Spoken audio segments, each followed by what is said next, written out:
of Giants. And I was thinking that, I was writing to kind of think about the future, and I was thinking that as humans we kind of dictate the future, so that's kind of where my head was when I was writing it. By the way, I'm a bit nervous, so it might... Come on, let's give a round of applause.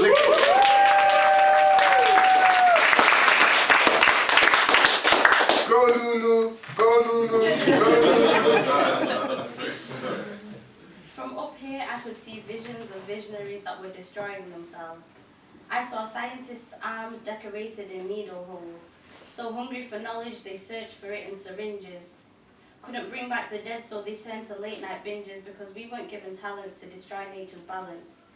And he who clung to currency like sand on wet feet perished at the hands of those who counted their blessings. But such history did not have to repeat itself. Someday we would live on acres of land that was untainted. We would learn not to chase fallacies that we thought mattered in life.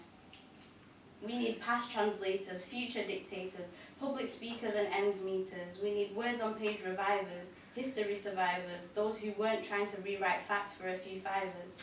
We need contraflow swimmers, gender-free breadwinners. We needed imagination depictors and law resistors.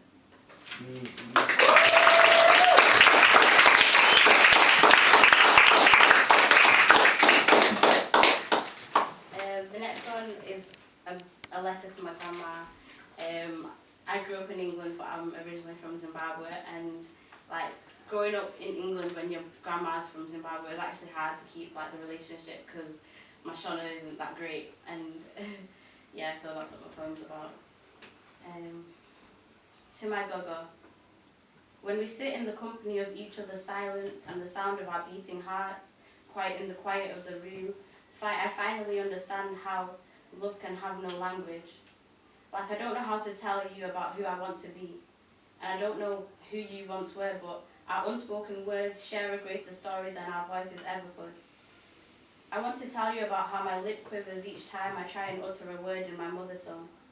That your words are gallivanting in my mind and I'm trying to put them together like mosaic pieces. I would tell you that you deserve more than just words on a page, and about how I desperately want to know the words I desperately want to know the translation to the soulful hymns you taught me.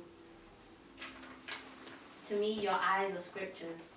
Your wrinkles were braille, and when I touched them, they taught me about your past life.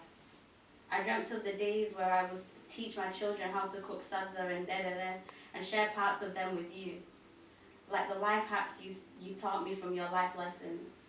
You taught me to put Vaseline on my zip when it was stuck. Your wisdom surpasses textbooks, and I want my children to learn from your curriculum.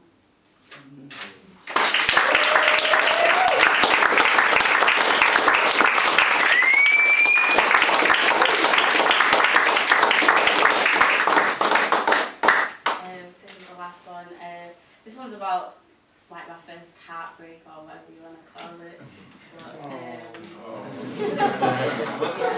I think we're lucky as poets because, you know, like we get to write on our pages and figure out how we feel about certain situations, and like when I, you know, late night when I think, oh, maybe I should text my ex, you know, you just read over your poem and think, no, that's not a good idea. But, yeah, it's called What It Used to Be Us. Before I tattooed my pages in ink, I swore not to write in vain. For a moment I adopted religion and called on the Lord's name to help me find my way because I don't remember how I got here. I thought about what it meant to be us, but you knew it all meant to be lost. You took my heart, showed the world, then broke it like Eucharist. I took your sorry, sellotaped my heart, then wept to my psychiatrist, but how can I hold you accountable for my mistake? I thought you were sent to heal me, but you still searched for your saving grace, and that wasn't me. I should have guessed from the way her name rests so easy on your tongue. You never slept on her syllables and never lingered on ink. I read the words that were cut from my heart. I thought about all the moments between intimate kisses and 3 a.m. phone calls when I almost uttered the words. Thank God I didn't.